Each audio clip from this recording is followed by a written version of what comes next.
The battle axe culture was a part of the corded ware horizon, which is basically a cluster of Indo-European cultures that entered Northern Europe in the Bronze Age. What's interesting about this battle axe individual that I'm going to show you in this video is that he coexisted with the pitted ware Scandinavian hunter-gatherer individuals, of which I've also made videos on. I have made 2 videos about pitware culture in Scandinavia, which you should watch.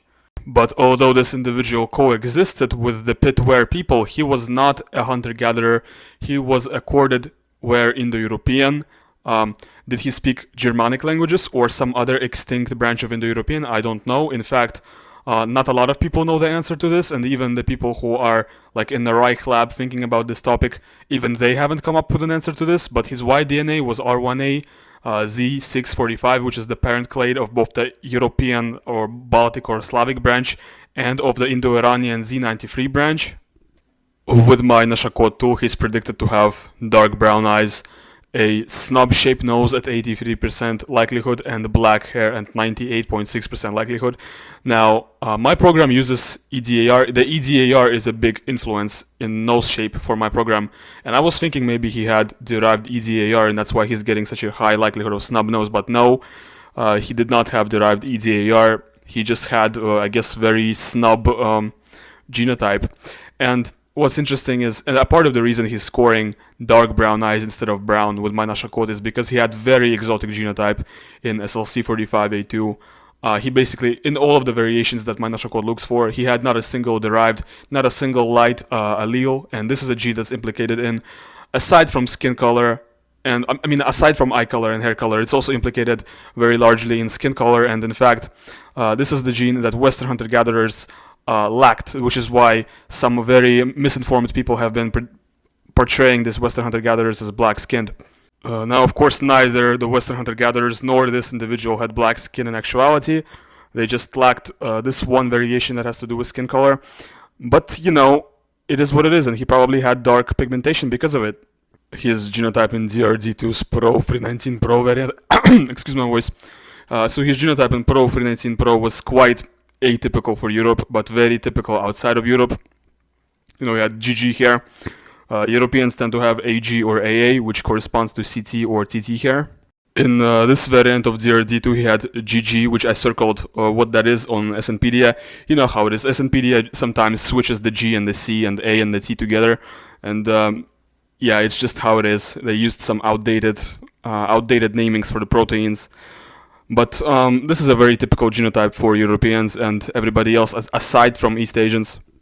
In Comte's warrior versus warrior variation, he was heterozygous, which means intermediate dopamine levels, which is also my genotype. Now, heterozygous or warrior, as in AA, is most typical and most common for Europeans, because everybody aside from Europeans tends to have GG or warrior with the IO genotype.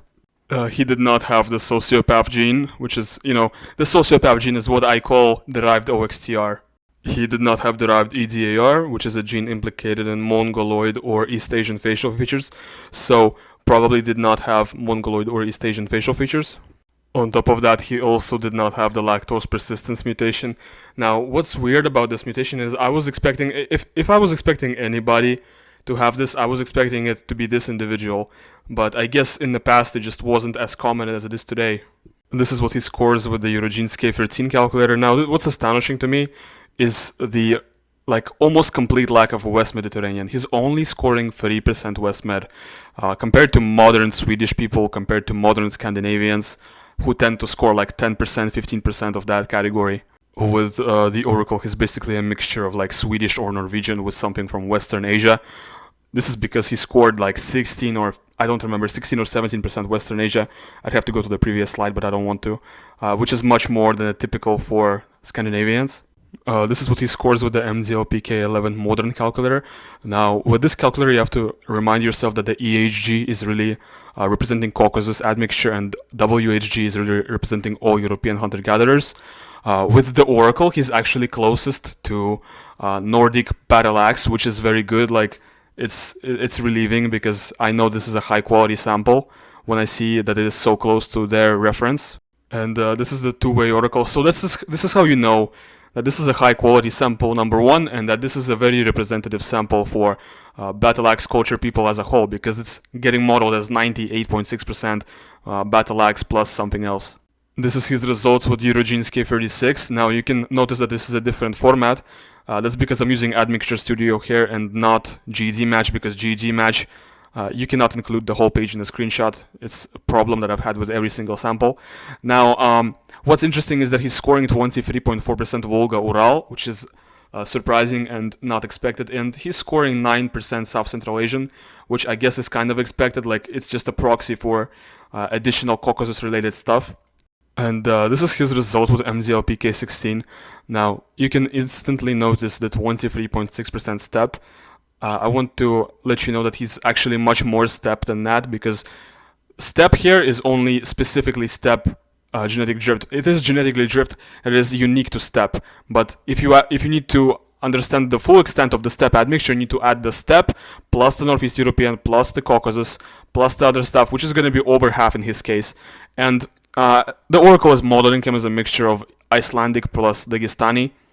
And this is his result with the Pandiane LK10. Now, once again, incredibly uncommon result for a Scandinavian to have 32% Caucasus hunter-gatherer. Like, modern people from Scandinavia tend to have around 20, below 25%, always below 25, but this person had 32%, hence why he is so heavily shifted towards the Caucasus, and he's getting modeled actually as a mixture of 4/5 Ukrainian plus 1/5 Lesgin. And this is what he scores with Pandiane LK12. Now, it's also incredibly uncommon for a Northern European to score 29% Caucasus HG here.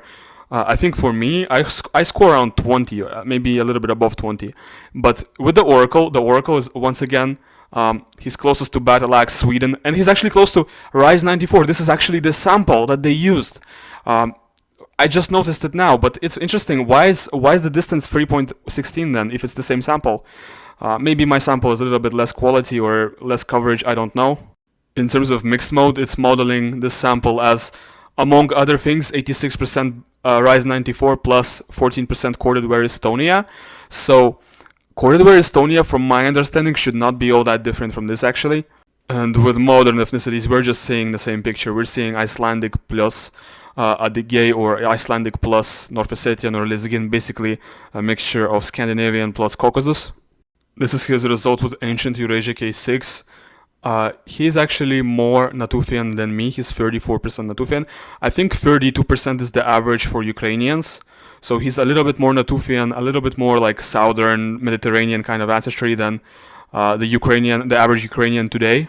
And with the Oracle, he's basically a mixture of like Northern European plus something in the Caucasus or Iran. In terms of like broader racial categories such as Caucasoid or Mongoloid, or I don't want to say the other word, he's more Caucasoid. He's 92% Caucasoid, very much modern West Eurasian. I'm actually about 92% Caucasoid, about 92% West Eurasian on this calculator as well. So he's about as Caucasoid as me. The G25 for this sample is on Explore Your DNA, and with G25 this sample is basically a mixture of modern Scandinavian, modern like Swedish, Icelandic, plus some Caucasus, plus some Tajik. Basically, Tajik is like Caucasus of the East, but you know, it's a very southern individual, it's a very Indo-European individual, more Indo-European than the Scandinavians today. So if you have anything to add, leave it in the comments. Maybe I missed something, maybe I made a blunder, said something wrong. You can correct me in the comments. If you enjoyed the video, leave a like and subscribe.